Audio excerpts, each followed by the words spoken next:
អាញាកដាស្រែទៅស្តុបគេឈប់អាញាកដាស្រែថាបោះគឺវាយនេះជាបទបញ្ជានៃការប្រកួតរបស់សហព័ន្ធកីឡាបដាល់គុណខ្មែរជំរាបជូនថាគុណនេះប្រកួត3ទឹកប្រកួត3នាទីសម្រាប់2នាទីហ្គងចេញម្រាម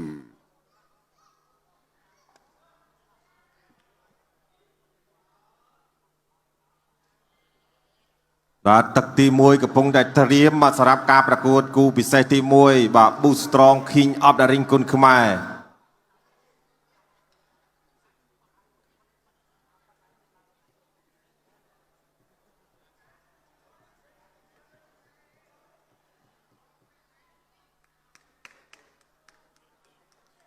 ចៅក្រម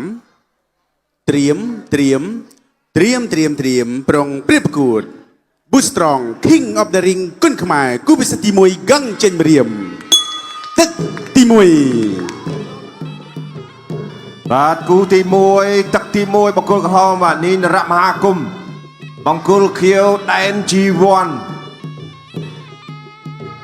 បាទជួបគ្នាលើប្រភេទទម្ងន់57គីឡូក្រាម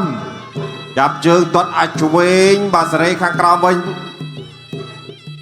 ទូចូលបាយពួតទះខ្នងដៃមួយទៀតអូ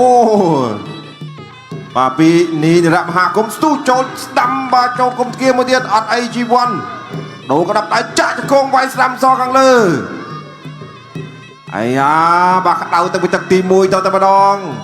មិនស្ទាបទងចាត់ក្រោមលើរបស់នីនរៈមហាគុំក្រោមលើឆ្វេងស្ដាំទាត់ស្ដាំចាប់ជើង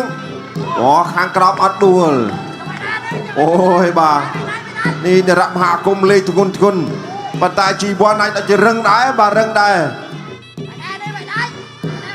ហើយបានជម្រាបចឹងថាបាត់ពិសោធន៍20ដង10ដងឡើងនេះបាទគុណក្បែររបស់យើងបាទណែនហើយបាទបច្ចុប្បន្នចាក់គងស្ដាំមួយទៀតអូនៅដើរចូលទាត់ឆ្វេងសងរបស់ជីវ័នដូរកំដាប់ដៃបាទបច្រាស់គ្នាស្ដាំទល់ស្ដាំខោស្ដាំលផុតចាប់ចាក់ជង្គង់មួយបដោះបាយខាងក្រោមមកឆ្វេងខាងលើថែមមួយទៀតពីមហាគុំធាក់ឆ្វេងស្ដាំរបស់ជីវ័នកិច្ចផុតសងស្ដាំបីរបស់មហាគុំទល់ដៃច្រានចេញបន្តិចដល់ចូលបីខាងក្រោមមកតម្រង់ពោះចូលបីក្រោមទៀតបាទពីមហាគុំគាត់ស្ដាំសងរបស់ជីវ័នអត់បីស្ដាំរបស់មហាគុំអត់ស្ដាំចូលវិញអើយគឺសមួយដាំរបស់2តែ G1 បាទចូលគុំទៅជឿបាទលាត់តែផ្លាច់ធ្វើឲ្យមហាគុំ6វិញស្មារតី7 8បុកបន្តការប្រកួតបាទឥឡូវ G1 ចាប់ដើមចង់ផ្ដាច់ទៅលើមហាគុំហើយបន្ទាប់ពីចូលមួយដៃស្ដាំបាញ់វិញយាមដាច់ដូរកែសងចាប់ចាក់ចង្គង់ទាញបាទមហាគុំជាយាមតាំងស្មារតីដូរក្តាប់ដៃចាក់គងស្ដាំចាប់ជើងសងស្ដាំវិញចង្គង់ស្ដាំបាទកំដៅឡើងកាន់តែខ្លាំងបាទមួយដៃគុំទៅជាបាញ់មិញកំដៅខ្លាំងណាស់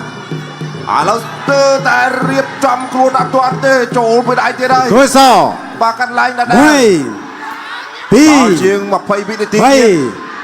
4មហាគុំបាទអាច6ស្មារតីបានអត់7 8 9 10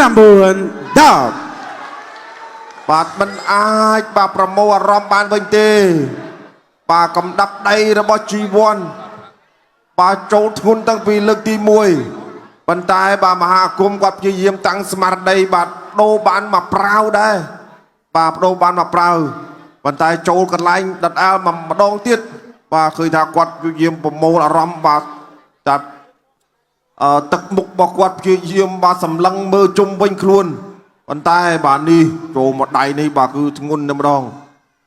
អត់ព្យាយាមបានមើលអ្នកជុំវិញខ្លួនតែប៉ុន្តែដូចថាយើងវែងអញ្ចឹងបាទគឺ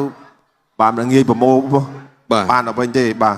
ដែន G1 នេះគឺសម្រុកពេកបាទទឹកទី1នេះវាធ្វើឲ្យបាទបង្គោលក្រហមមហាគុំ